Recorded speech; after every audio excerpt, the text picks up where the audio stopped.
thank you for turning up for this session, which is on money laundering, and the panel agreed that perhaps we should say that I should say something about what money laundering is before we plunge into details about various aspects of it. And one reason that I think it fits particularly well into a conference like this is it is an example of a system which is very much an international system. Most countries' money laundering control systems are really driven by the Financial Action Task Force, which was created by the G7 back in 1990. And it has essentially forced, as an exercise in US extraterritorial imperialness, to forced countries to pass very similar laws and create very similar institutions to administer a system which puts on financial institutions the responsibility for preventing and detecting money laundering violations. What are money laundering violations? Well, they start with revenue from a predicate crime, which is a list of crimes that each country prepares, now a pretty comprehensive list. Funds that are generated by those activities, which are brought into the financial system with the intent of converting them into a legal form,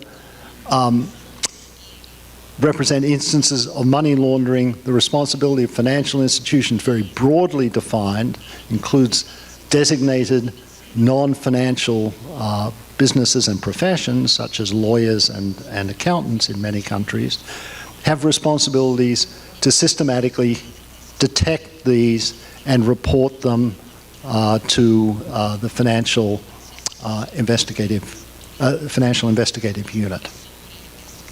We have three speakers today that represent, as with the drug statistics panel, three very distinct sectors involved in this system. Our first speaker, Mario Garo, is from the Bank of Italy and has been responsible for various aspects of the anti-money laundering system in Italy for about 15 years. Our second speaker will be Joris Voorde, who is an assistant professor at the University of Utrecht, an economist by training, who has been involved in studies of the AML system for at least 10 years already. And the third presenter is John Chevis, an Australian who was an official in the Australian Federal Police, but has been an independent consultant on money laundering issues for governments since 2015. Mario will be the first presenter. He unfortunately has a plane to catch and will have to leave before the end of the session, so questions addressed to him will come first. We will allow more time than we will for the other two in terms of questions immediately afterwards. For Joris and John, we will take a couple of clarifying questions immediately afterwards and then have general Q&A at the end of the whole session. Mario? Hello, good afternoon, everybody. First of all, let me thank the organizers for inviting me and to present this work. I'm really happy to be here and to be given this opportunity to show you this study, which is co-authored by three colleagues of mine from the central bank. Two of them are colleagues within the FIU, the Financial Intelligence Unit. So that's the agenda of my presentation, and I will immediately dash to the research objectives and motivations of our work. Well, the objective is essentially that of using quantitative methods to analyze the relationship between cash and criminal activities. Why the relationship between cash and criminal activities? Well, cash, you might already know that it's the preferred means of payment of criminals, or at least has always been considered to be such, since it grants as certain features, for instance, anonymity, and it's difficult to trace the origins of funds, which of course are greatly appreciated by criminals. So we want to study this relationship, essentially not for the sake of it, but because we want to set up money laundering risk indicators based on the model, econometric model that we are building. And this is, I think, very much in the spirit of this conference. I mean, our colleagues in the inaugural speech said that we are in the first line of defense against crime, and I really like that line. I really believe this is true, and this work is an effort to contribute to the fight against money laundering by using statistical methods. So a few years ago, more than 10 years ago, the economists had declared that the demise of cash was close, was near. But in the meanwhile, actually, these 10 years we have observed anything but the end of the cash era. In fact, I mean, cash is still a very important means of payment. It also enjoyed a sudden bout of success over the financial crisis. And from this viewpoint, Italy is a case in point, since it's like a thematic Jurassic Park for Cashosaurus. That in spite of the fact that we have very strict rules on the exchange of cash, it cannot be exchanged outside the banking sector for amounts over 3,000 euros. That threshold was even lower 3 years ago. It was 1,000 euros. And in spite of this, regulatory asteroid that we threw to the dinosaur. I mean, the cash has proved to be much more resilient than the Diplodocus or the Brontosaurus in the front cover. Italy is very much a cash-intensive economy, and probably among the other reasons is because we have a very wide underground and illegal economy and powerful criminal organizations. So what is the aim of our work is to see to what extent the presence of crime, of organized crime, and of a wide illegal economy can explain such a widespread use of cash in our country. To do that, we set up an econometric model based on a strand of literature that dates back to the 80s with the work of Vito Tanzi. This slide is just to show you we didn't made up anything. I mean, it was we rely on the work of somebody else. And this is our model. Here we have, as in all econometric models, we have our dependent variable, which is a measure of the amount of the share of cash deposits over total deposits at bank branches. Where do we get this data? Well, we, as a FIU, we are in the privileged position to receive on a monthly basis no-nominal reports from all financial intermediaries, essentially bank, on all transactions above 15,000 euros. So we use that data set also to introduce other explanatory variable. Our explanatory variable, our regressors, so the determinants of our dependent variable are divided into three groups. Structural components, that are the variables that should account for the legal motivations to hold cash. Then we have a dirty money component, and then a shadow economy component. What are the legal motivations, the legal determinants of holding cash? Well, essentially, there are two main determinants. One is the financial literacy of people, which is very much connected to their wealth, and that's a measure very highly correlated with the level of culture, of literacy of a certain person, if you're not a football player, and then we have other two variables. Two other variables that help us measure the easiness to access financial services. These are all municipality level data. And the year is 2010. We updated our data set to 2015, and the results showed to be robust. Then we have dirty money components, essentially crime. So we have crime rates at a municipality level, but we distinguish between two groups of crime. Power syndicate crimes, essentially extortion, that measure the grip that criminal organizations have on a certain geographical area. Again, this is nothing we have invented, so we rely on literature. And then we have enterprise syndicate crimes that measure the width of illicit markets, so markets for illegal goods and services. Why do we want to separate these two groups? Because we think that for Italy, in which we have a south, the south regions are, the headquarters of our biggest and more powerful criminal organizations.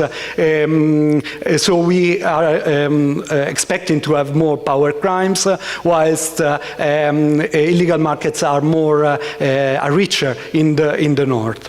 Then another variable is the shadow economy. We don't want to measure also the use of cash connected to, for instance, to tax evasion, although that is very much connected in several instances to crime. We just want to focus on crime. So we want to see what is the amount of cash deposits at municipality level that is explained by these two variables here, right?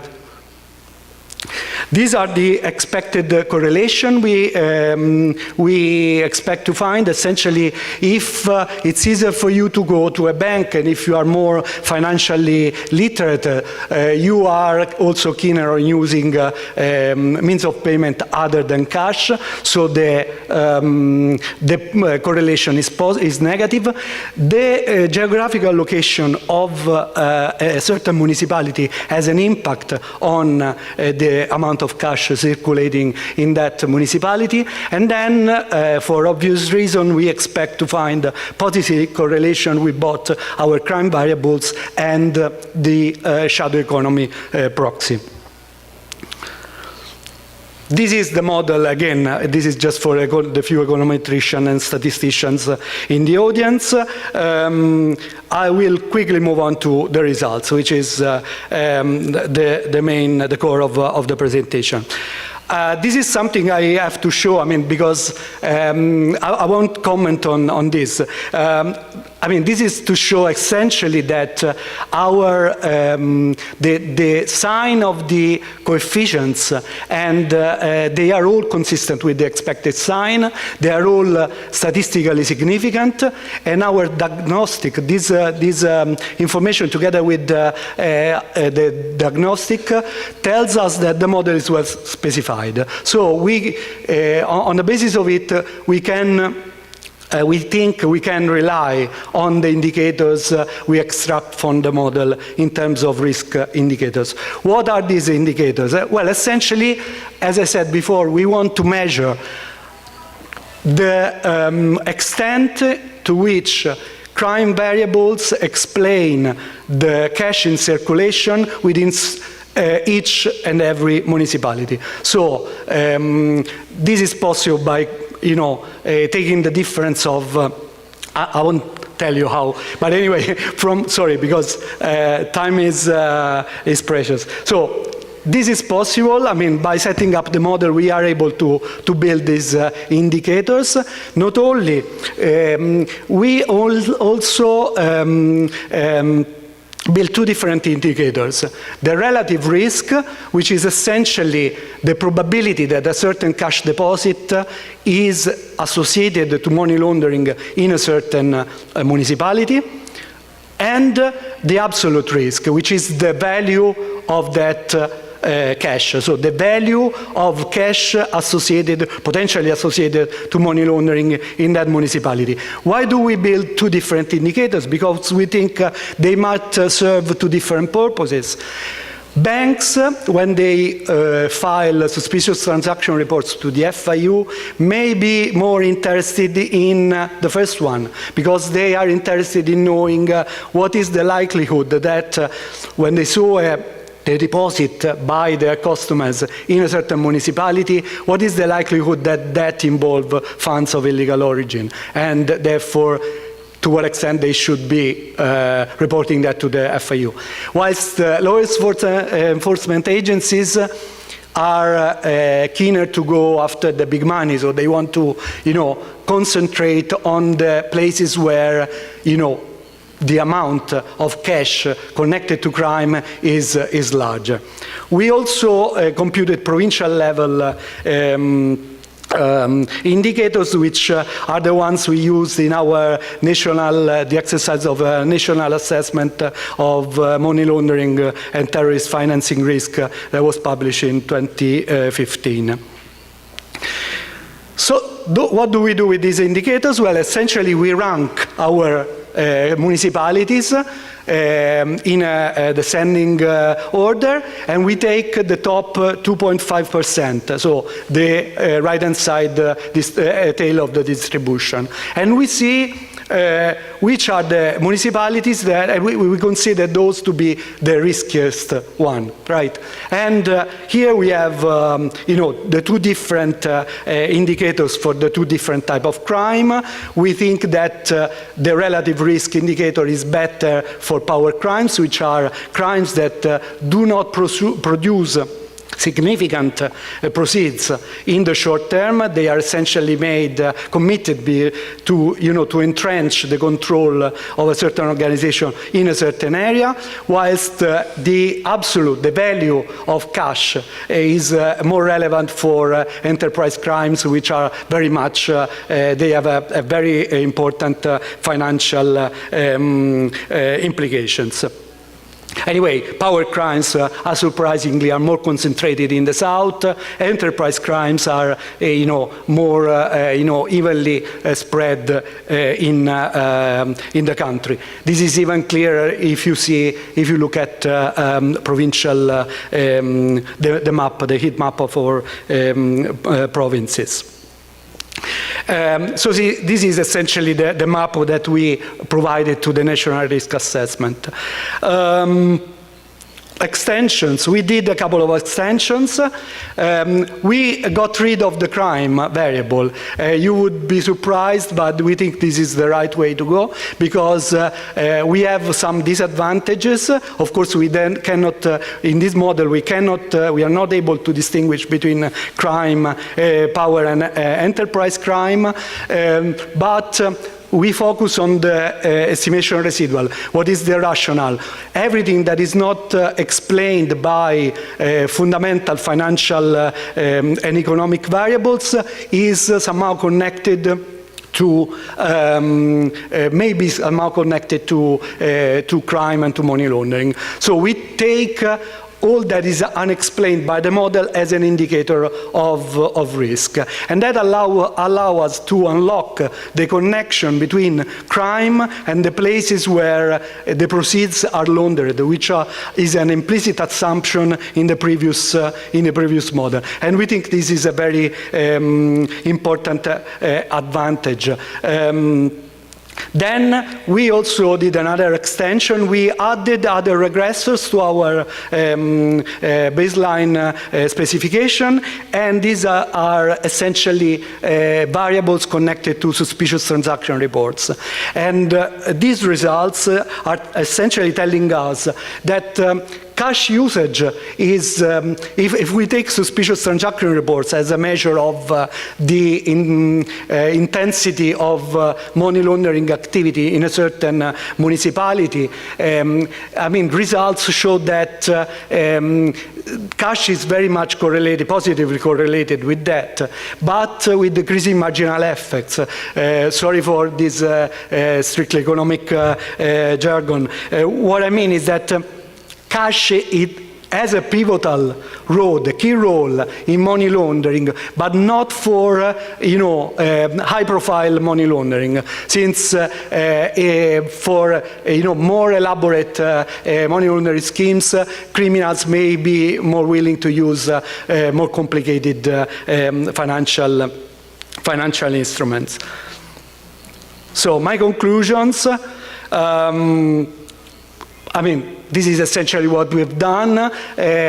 I particularly would stress this last point. We produced actionable indicators. This is another word that I learned here. These are indicators that may be used by the FIU, the banks, law enforcement, by the policymakers in order to, drive the money laundering system in the right direction. This is called the risk-based approach. Probably Joras will talk about it more extensively later. We have, as I said, developed on the residual approach, so the last model I showed you, by introducing a much more robust method of computing our indicators. What I would like to do is to end with a couple of questions before you put them to me. Well, first of all, is this methodology replicable elsewhere? It depends on the data available. I don't think it is too difficult to replicate. We've been talking the last few days about measuring things, getting more data. Can advanced analytical quantitative methods help us in building indicators of variables which are not observable? In this case, money laundering. We will never have a nice, well-behaved time series of money laundering, but probably you can build indicators, measures of that phenomena, of the phenomena that you cannot observe by using econometric models. This is the end. This study was published in our working paper series. So please visit our website, and please feel free also to contact me for any query. You find other interesting works on our website. Thank you very much.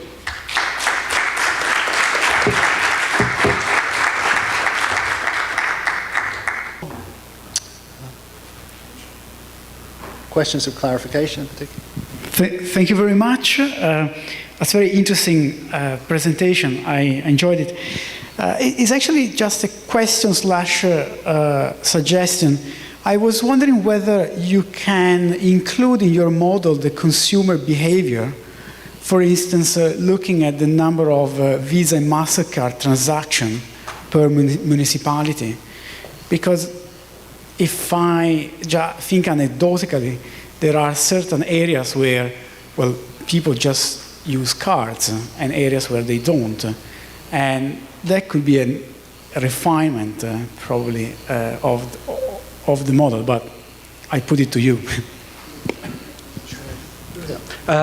First of all, I'm not sure we have those data with that level of detail. I mean, for sure our data set hasn't got that type of data because, for various reasons, probably the reports that banks have to file to the supervisory authority, that is the central bank. Probably they have that, but they may not have it at a municipality level, although we could use provincial level, for instance, to proxy that. So I think this is a very good suggestion. All right, these. How important is knowledge about how crime is organized to your model? Not important at all? That's a tricky question. But the easier way out for me would be to say, there are two easy way out. The first one is, I work in the FIU, so we are very much required to do, things that can be used immediately, and I don't know what would be the impact of, introducing something like the thing you said in our model. How would actually that improve the, usability of our indicators, first of all. Secondly, so we lack the expertise for that. We don't have criminologists, or, we can rely on new people, out there. But I'm not sure actually how I could, what type of measurable variable could be put there. Take into account that as our residual approach clearly shows, we don't want our model to be too good. We don't want our model to explain everything, because otherwise our indicators will be completely useless. We want to leave something that remains unexplained. So we are setting up now an approach in which we essentially, in that something, we get rid of the erratic component of the estimation residual, and therefore we are able to identify what is systematically remains unexplained by economic fundamentals. So any type of variable, in that approach, any type of variable that is connected to crime would, in our view, would explain what we are actually looking for. And therefore it would, diminish the relevance of our indicators. Plus, there is this thing about it which I didn't explain too well. If you put a variable at a municipality level that measures crime, as we do in our first model, essentially you are implying that whatever you consider to be money laundering in that municipality comes from that crime. So any proceed that a certain crime committed in a certain municipality is laundered in the same place, which is a very strong assumption, especially because we are talking about a country.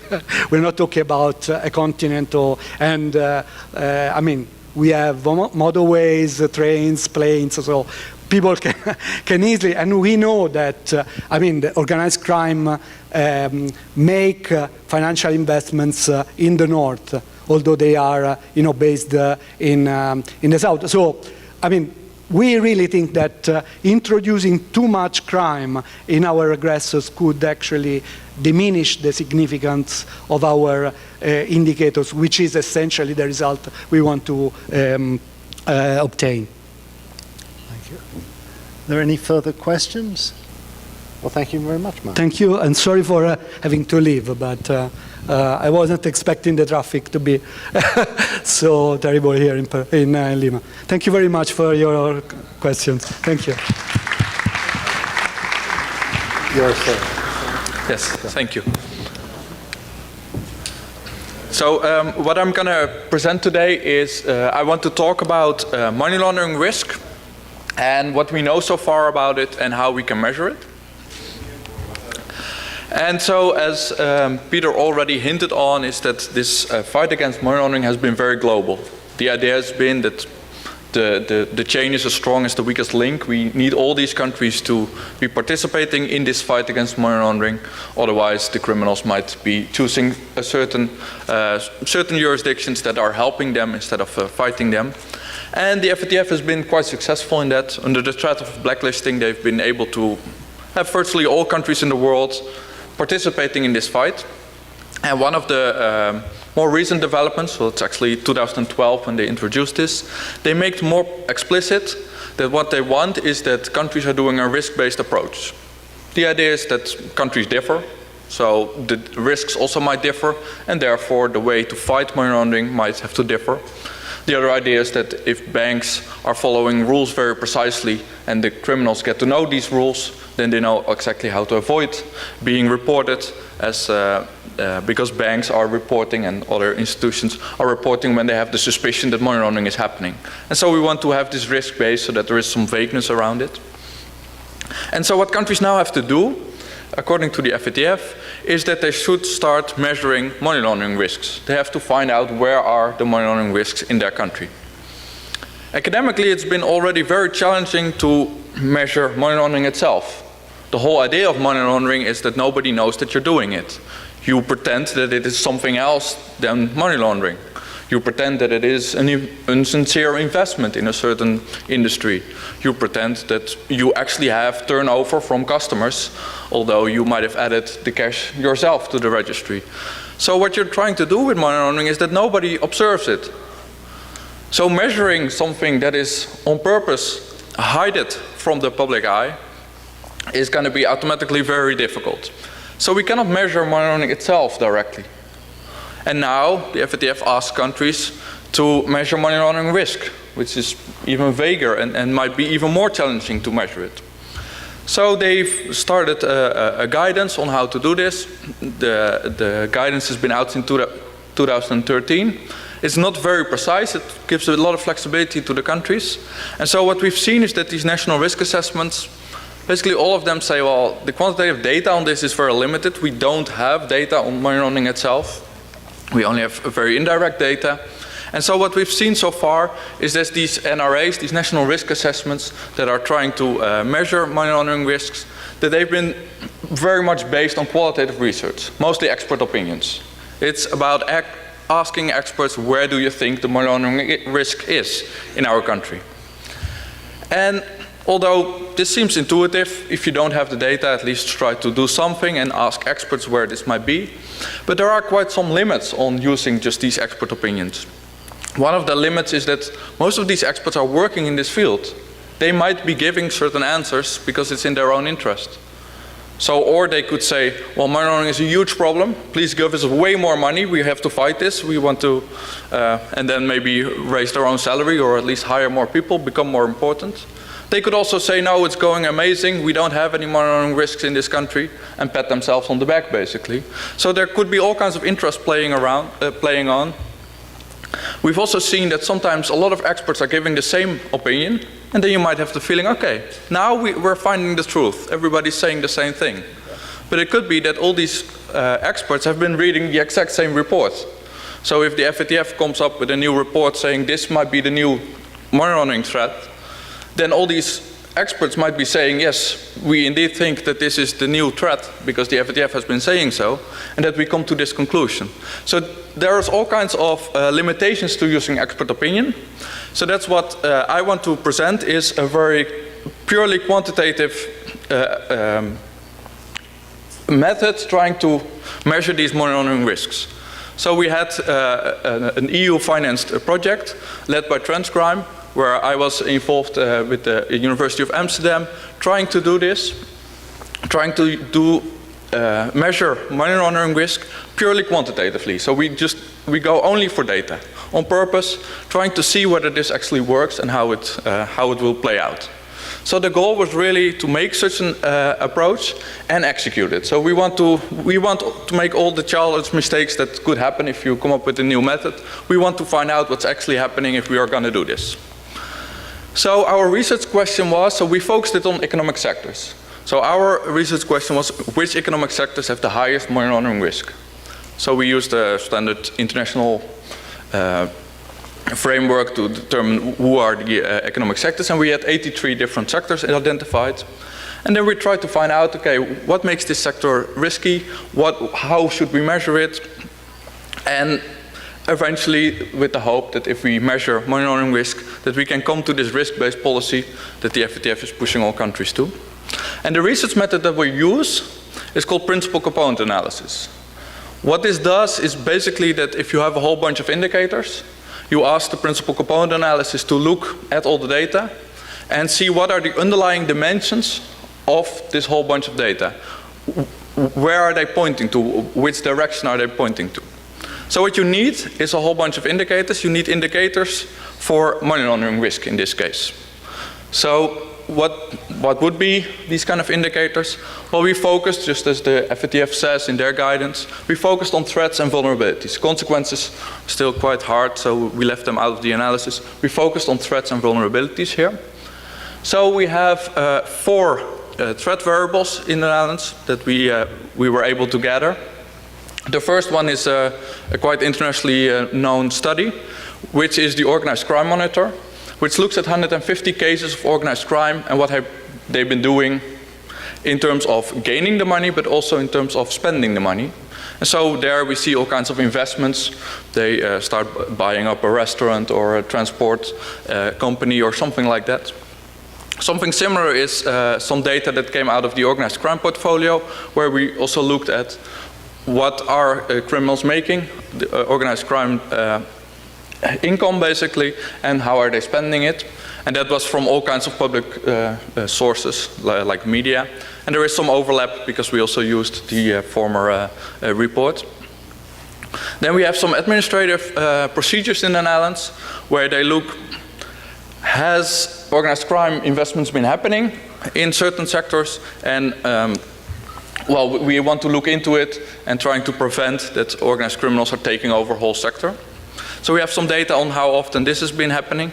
And we have some data that I think is quite unique, which is data in the Netherlands that how often a tax officer has been going to a company and found out that something was wrong in the books. It could be in the advantage or the disadvantage of the one making the books, but so we get a feeling of how often in a certain sector something was wrong with the administration, the economic administration, the financial administration of the company.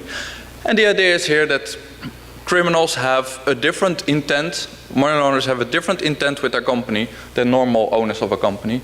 Normal owners just try to maximize their profits.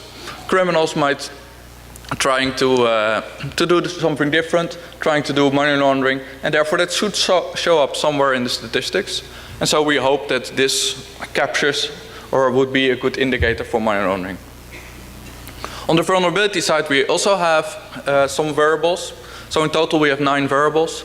The 5 on the vulnerability side are 3 that capture how visible it is who is actually owning a certain company. And we have 2 sector characteristics, profitability and cash intensity. Well, I think Mario already introduced quite nicely why cash intensity might be so important.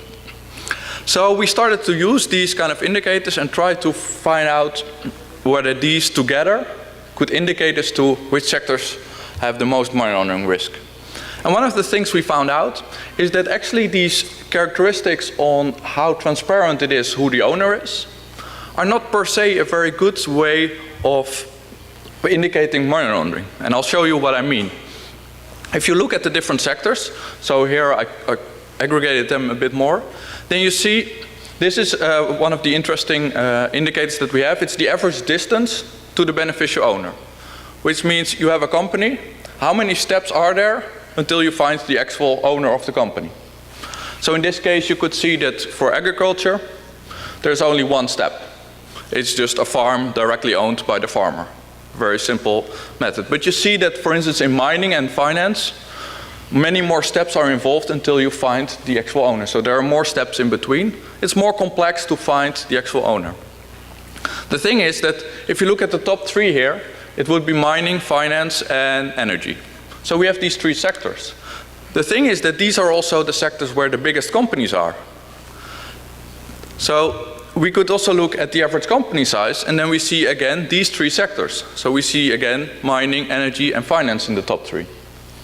So the point is that if you just use how complex is the beneficial ownership structure, what you're measuring is how many multinationals are there in that sector. So that's not a very good indicator. So we found out that we have to correct for this. And so if we take the average distance and correct for the average company size, then we get a very different picture. If we do this correction, then we suddenly see that the entertainment sector comes out way higher, which includes casinos, bars, restaurants, prostitution. Prostitution is legalized in the Netherlands, so this is included in there. So we see that all kinds of these entertainment and other services, and hotels and bars, suddenly pop up. So we suddenly get the feeling that this is a much better way to measure money laundering risk. And in that sense, we falsify the literature that always says the more complex, the better an indicator for that something fishy is going on. I think you have to correct for the size of the company. And that is one of the, I think, important findings of our study. So what we're going to do is we have these 9 indicators. We have a big database. These 9 indicators, we have all the information for 83 different sectors. We put them all into the system. We let this principal component analysis do its work. And then we find out that there's basically 3 dimensions in our data set. And I try to label them a bit. So what we see is the most important component, so the most important dimension, seems to indicate that organized crime infiltration is the most important one in our research. We found that the lack of transparency of who is the beneficial owner really clumped together. So these 3 indicators really point to the same sectors. And we found the last one, which I started to call cooking the books, which is very cash-intensive companies that are very profitable and have very often something wrong in the books. And so the feeling is here that there might be cash being added to the registry, that there's cash-intensive sectors where the criminals have been adding the cash that they made somewhere else, for instance from drugs crimes. So what we do, so we have these 3 components, and we know how to calculate these components, that is these values that we see on the screen, and we know how important each of these indicators is, each of these components is, that's the eigenvalue, and we use this calculation to find out which sectors have the highest money laundering risk, in this case in the Netherlands. So what would come out is that casinos are on top. Might not be so surprising, we've seen all the Hollywood movies about money laundering happening in casinos. Here it also includes these more of gambling halls where we've seen, especially in Amsterdam, that criminals liked to invest in these kind of, sort of status symbols also that you have it. It's very nicely located often in the center. The second one that comes out is accommodation, which is more or less the same thing. It's the hotels, also a status symbol. It could also be used for exploitation. It's a nice meeting place if you want to meet with other criminals and you like a room on your own. We've also seen it with some cash smuggling activities that they used hotels to meet up, give a fake backpack where you could add your cash to. So this could be one of the reasons why it shows up so high. And third is the art sector, where a lot of cash is still going on. I think it's one of the sectors where still this 500 euro note that is going to be ended, that this is still being used there very often. And it's very unclear what the value is of the objects to being sold. So this might also make it very attractive for money launderers. So what we've done is trying to put a lot of indicators, a lot of information about where money laundering risk could be, used a statistical analysis to come to this conclusion. I'm not saying that this is the Pandora box, but we had the feeling, okay, we might be onto something, might be intuitive results. We also had some tests on whether it's very robust, whether the results are sensitive. So for instance, I once did it without using this complicated statistical method and just adding up the different indicators. I find a very similar result. The correlation is 0.9. I also tried it by dropping one variable at a time. Maybe it's very sensitive to certain amounts of data. The problem in money laundering research is very often that you cannot drop the outliers.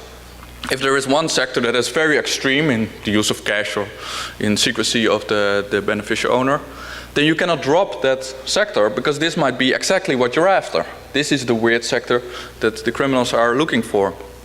And so we checked whether if we drop one variable at a time, whether something happens. Well, all the results seem very similar. We also did it with some methodological choices, very small choices, which apparently do not affect the results at all. So our conclusions are really that what we find is quite robust. We constantly see the same sectors showing up on top of our assessment.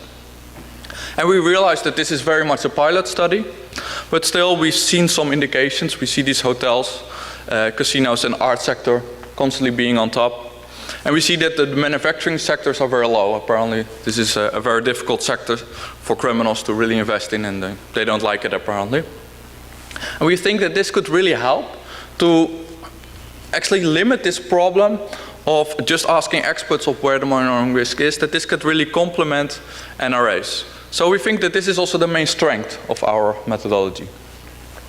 At the same time, we see some limitations, and which we knew beforehand, but we still wanted to show what can be done when just doing it quantitatively. So one of the limitations is that you only measure relative risk. You saw that the score is from 0 to 100. That's just because I normalized it from 0 to 100. A random number comes out, and it only means something if you compare it with the other sectors.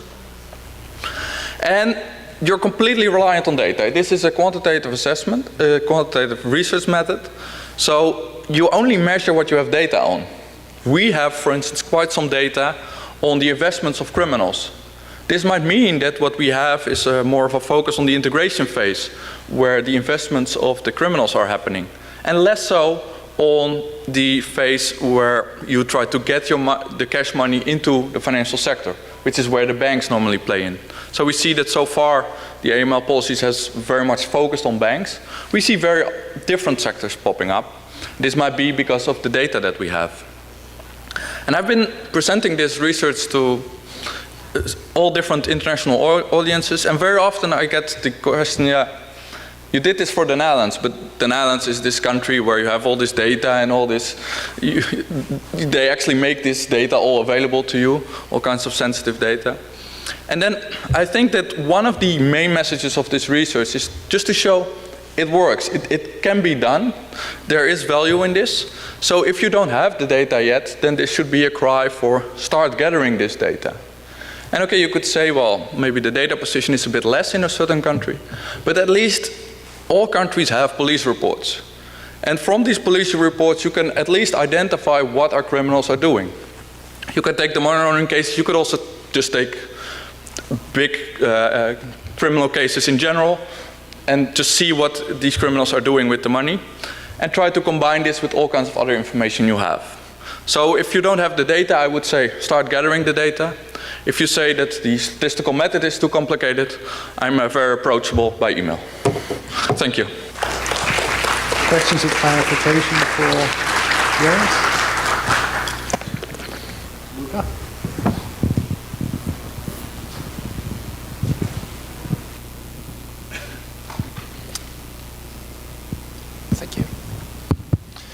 Thank you for your presentation, Joris. My question is, have you ever tried or thought about using this scale, using your risk analysis, and asking to these experts to have their thought about that? So having a sort of a correlation between what you say and what the expert says, and see if there's a correlation between these two, if you are telling the same story. Yeah, indeed. I think that this could really be the value of this, that this should not be the end product, but might actually be the input of an NRA, and trying to see what do experts first think about where the money laundering risks are, and after they've seen such an analysis, what do they then think of such of where the money laundering risks are, and whether they think that this would inform them and change their opinion. We haven't done this yet, but I've seen some references to this research in the first NRA in the Netherlands. There's going to be a second NRA where they asked me to be involved, so this might be a good idea of so at the trying point this. You are also the expert. Yeah, that's always a bit of the double role that you play, yes. Well, thank you. In light of time constraints, I'll ask John Chevis to do. Good afternoon. Thank you, Peter.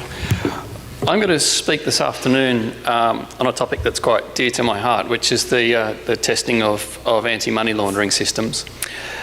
This topic has become dear to me because of my observations over the last few years of the perhaps inadequacies of anti-money laundering systems and the blind reliance in some jurisdictions on the application of FATF recommendations resulting in a reduction in money laundering without actually going back and seeing whether the things that have been put in place will reduce money laundering. So I'll flick through the sort of this lead slide, which explains where I'm going with this presentation. I'll describe my motivation in a little more detail in a moment. The real primary driver for this came about with my work with a number of jurisdictions in the Pacific, where I was posted by the UNODC Global Program Against Money Laundering. And I observed that a number of jurisdictions were receiving insufficient suspicious transaction reports, it's easy to say, especially when you're nervous. But they were unable to explain whether the lack of suspicious transaction reports were because there was no money laundering or because the banks were failing to report them, or indeed whether the banks were deliberately not reporting them. Now, it's very difficult to come up with any data to try and assess those sorts of anomalies and those problems without having any sort of external gathering of data, and that's exactly what this process was. There we go. In particular, I wanted to know whether there was any way whether we could assess whether banks in these jurisdictions and other financial institutions were deliberately not reporting because they were actively money laundering. And this has obviously become much more of a concern in the years since the behaviours of banks like HSBC and BNP Paribas, and now the Commonwealth Bank in Australia, where I'm from, where the regulators have observed a perhaps inadvertent or potentially even deliberate actions of money laundering or failure to report or failure to do anti-money laundering activities. So this is one of the areas where surveys are not going to provide the sort of information that regulators need. There's no bank in the world where you can ask them how well they train their staff and get an honest answer. Banks are legally obliged in most jurisdictions to train their staff well enough and have the processes behind that staff training to identify suspicious behaviour and report that behaviour. But merely asking a bank whether they do this well is unlikely to elicit an honest response. So the part of my reason for needing to do this was many countries have almost outsourced their detection of money laundering solely to the private sector and solely through the reporting of suspicious transaction reports. Where that's been done leaves jurisdictions very exposed if banks then decide not to report or fail to put in place procedures that would effectively train their staff and back that up with the reporting process. So I started with the FIUs in each of these countries and agreed a process to formulate questions and statements that I could ask of anonymous or ask anonymously of staff in banks and remitters. They were deliberately designed to elicit an SMR, or a suspicious transaction report, and they were deliberately designed to be very, very easily spotted as unusual or suspicious behaviour. Now, the questions I asked and the statements I made were along the lines of the sorts of very, very obvious red flags that well-trained staff members should be able to pick up as being more than unusual and quite suspicious. The process was designed to replicate money laundering behaviour of a syndicate that, whilst imaginary, was typical of the sorts of behaviour that's seen in quite a number of jurisdictions. An anonymous person walking in with a backpack full of cash and a list of questions about whether they could receive money from one tax haven jurisdiction and turn it into cash and send it to another tax haven jurisdiction. Breaking that link between the two jurisdictions and the two transactions by turning it into cash, walking it round the corner to another bank, sending it on to another place. So I walked in and said I'd like to receive money from the Liechtenstein and send it to Luxembourg. I pretty quickly stopped trying to say Liechtenstein, and so I changed it to Panama and the British Virgin Islands around the time that the Panama Papers came out. Now, it was intended to be a trigger, and there was one remitter, whom I won't name, but it was a remitter in 2 different jurisdictions that immediately twigged to the concept that this wasn't quite normal. So I asked which countries I could send and receive money from. I asked what identification I needed to provide, and I asked whether I needed to provide a copy or whether I needed to provide the original documentation. I asked what the limit was that I could send and receive. I asked what currencies I could use. I then started to get into the area where these jurisdictions, each of them had issued guidelines to their banks and remitters that said when someone asks questions about government reporting or our anti-money laundering systems, that's a red flag. So by about the 5th question, I was into red flag territory. What reports do you have to make to the government? And then I said, is there some way I can avoid you making a report to the government? And then I made a final statement, which was in other countries that our syndicate operates, we can pay more for no report to be sent to the government. Now in most jurisdictions, in highly corrupt countries perhaps, even in not very corrupt countries, that's an offer of a bribe. Although I structured it as a way so as not to actually, appear to break the law, but it's enough of an offer of a bribe that we were confident that if the bank or remitter I was talking to were receiving extra money not to report SMRs or STRs, that they would know what I was talking about. Fortunately, none of them accepted the bribe. Although.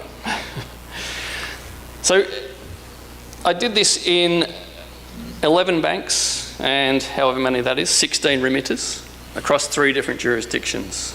So it's a small pilot study. I wouldn't argue that this is showing a grand problem with anti-money laundering worldwide, but I would argue that it shows enough of an indicator that there are issues with not just the processes and systems in these jurisdictions, but potentially also processes and systems in other jurisdictions as well. So what did I get? I got no STRs. So I'd already agreed with each of the jurisdictions that we were going to quarantine any suspicious transaction reports that they received out of this project, and they didn't need to quarantine any. I didn't get asked many questions. In fact, most banks failed to even recognise that this was abnormal behaviour. In some of the banks, if I was made to wait in line long enough, I would photograph their security systems. I would photograph where the cameras were so that my notional money launderer would be able to tell the next person who walked in, these are where the cameras are, make sure you wear your cap low or your hoodie over your head, don't turn this way, make sure you turn that way, those sorts of things. And we discovered that the banks were not particularly motivated to report. One remitter in 2 jurisdictions started to question me, started to ask me what my visa status was and what my job was and what I was doing. So I had to be a little creative with how I answered those, because I didn't want to actually lie, but I didn't want to let them know that I wasn't a money launderer. So the test showed a significant lack of staff training first and foremost. The people I approached didn't know who I was, and I made sure I did it reasonably early in my engagement with these jurisdictions so they hadn't seen me around town, because these jurisdictions are fairly small. It also showed that the systems behind the suspicion that should have been generated by the staff member similarly weren't there to back up that initial suspicion that would then turn into a suspicious transaction report. Interestingly, in these, I've named the remitter that did well, sorry. It was Western Union. They were very good. They clearly understood that Panama and British Virgin Islands were both tax havens and moving money between them might be a little odd, particularly as there was no obvious economic reason for me to be doing a transaction like this. But in light of de-risking, it was interesting for me to be able to go back to the regulators in each of the jurisdictions and say, you've got a de-risking problem. You've got banks telling you that remitters are higher risk, and yet here's some evidence that you can go to them and say, well, actually, this starts now to look more like a commercial decision and much less like a actual lowering of risk. So The process that I used was the lowest of low capacity testing. This wasn't trying to see if banks could identify, cuckoo smurfing or trade-based money laundering or any other complicated method of money laundering. The red flags were right up there in their face. And they were so simplistic that the regulators in each of these jurisdictions were confident that they were going to receive suspicious transaction reports. But where this potentially goes is the possibility of applying this same sort of mystery shopper testing to ever more complex methods of money laundering and ever more detailed focus on the elements of anti-money laundering systems in jurisdictions upon which countries rely for their detection, deterrence and disruption of money laundering and terrorist financing. So some of the things that we had talked about following this with the jurisdictions was attempting to open bank accounts with false identification, for instance, or trying to set up a company anonymously, or attempting to purchase a trust or something through a provider of trust and company services. So the conclusions that could be drawn from this, and I'm willing to be held down on some of these because these are quite controversial opinions perhaps, but the sole reliance on suspicious transaction reports for the detection of money laundering in any jurisdiction is possibly brought into question by the observation that banks, which are first and foremost profit-making entities, and only second or third entities that would wish to be actually preventing money laundering, are not particularly good at detecting suspicious behaviour. And this is a curious and perhaps important realisation, and something that would neatly lead into national risk assessment data if countries were able to develop, generate and make use of the statistics that this sort of testing could elicit. It also brings into question whether systems that are merely put in place on the hope that they work, without ever testing to see whether they do work, perhaps are not the best way to go about addressing money laundering and terrorist financing. And in fact, that this testing may be something that the FATF might wish to consider as not only suggesting, but making as a recommendation, that particularly where countries, as Peter Reuter has written about and Michael Levi, where countries are now allowed to develop perhaps their own methodology for countering money laundering and terrorist financing, where they develop those, they perhaps should test them to ensure that they have the sort of impact that they expect. The sort of extrapolations that might come from this, I've already mentioned. One is the potential for this to be used in national risk assessments, but also that this sort of testing may be the only way to gather some of this data on the capacity of the system upon which countries are relying. As I said when I opened, the potential for eliciting information like this in surveys is almost impossible on some of these topics, because in many circumstances you're asking a financial institution to admit an offence if they are legally required to be doing certain things. Then asking them whether they're not doing them is not likely to get you an honest answer. But testing it may actually be useful. Which also leads to the possibility, and this was suggested to me by one of the FSRBs somewhere in the world, that a jurisdiction that merely said they were testing anti-money laundering systems may well find that potentially misleading, but also perhaps done in a very ethical way. A jurisdiction that said they were going to test anti-money laundering systems may actually find an increase in compliance from the entities that they regulate merely by making the suggestion or threat that they were going to test these systems without ever actually having to put the effort in to do it. The expansion on these sorts of testing I've shown here, but I realise I'm nudging on the end of my time because I don't think my timer started. Yeah, so my timing is done. I'm willing to share these with anyone. These are sort of the extended version of where mystery shopper and system testing might go.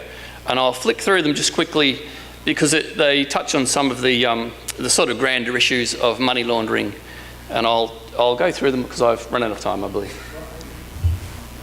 I'm only going to show them quickly. So covert approaches. So trying to get lawyers and accountants to admit they're laundering. And then the attempt to actually circumvent such systems. What I was doing was not trying to circumvent a system, I was just seeing whether the system worked. But a much grander and much more aggressive approach would actually to be trying to get around the systems that are in place. Thank you very much.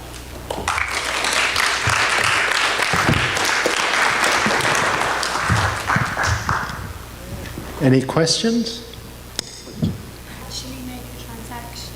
Do you think perhaps that might have been a reason for the non-reporting if you were only talking about doing the transaction rather than? Yeah, that's a very good question. No, in this round of testing, I didn't attempt to make a transaction, and that certainly would be a way to further test and further elicit more information about whether the system is working or not. There were practical reasons for not doing a transaction, and as Peter and I were discussing only yesterday, it becomes a point where you're touching on actual illegality, and then you need, controlled operations certificates or controlled operations processes in order to, conduct those sorts of activities to ensure that if you are going to break the law, you're going to do it in the right way. So no, in this circumstance, I didn't attempt to make transactions. Although the guidelines that had been issued in these jurisdictions did say that this behaviour should have been identified as suspicious. So, yeah, it didn't need a transaction to be conducted to trigger a suspicious transaction report. Thank you. Any other? So, if I might make a comment and then ask a question. Your suggestion that just announcing that you're going to do mystery shopping would have an effect. In the Denver airport, there was a suspicion that the parking franchise was stealing money. Someone was hired who announced that on a certain week they would be watching and receipts went up 20% that week, and the point was made perfectly. So yes, that could indeed work very well. What you're suggesting is, for us, very simple. And mystery shopping in a slightly different form was suggested by a World Bank sponsored study 5 years ago. And no one has picked this up. What should we infer about the enthusiasm of governments for enforcing AML from that observation?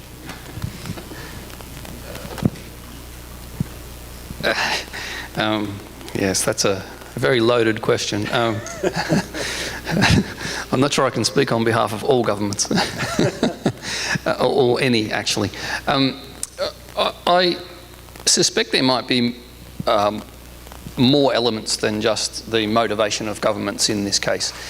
When I was formulating this process, the people in the FIUs around me were quite concerned about my safety and concerned that I was going to be arrested and concerned that I was going to be scared or beaten up or any of those things. So part of it comes down to operational skill and ability and perhaps an understanding of how to go about doing these things without breaking the law or without being overly concerned about what it is you're doing. So there may be an element of not having the appropriate skills within the agencies to do this, perhaps more than motivation. But I do suspect there is an element of lack of will in certainly some jurisdictions to actually work out how well their anti-money laundering systems do work. Are there any other questions for either John or for Joris? Well, then, thank you very much. I thank the speakers. Muchas gracias a nuestros panelistas y moderador.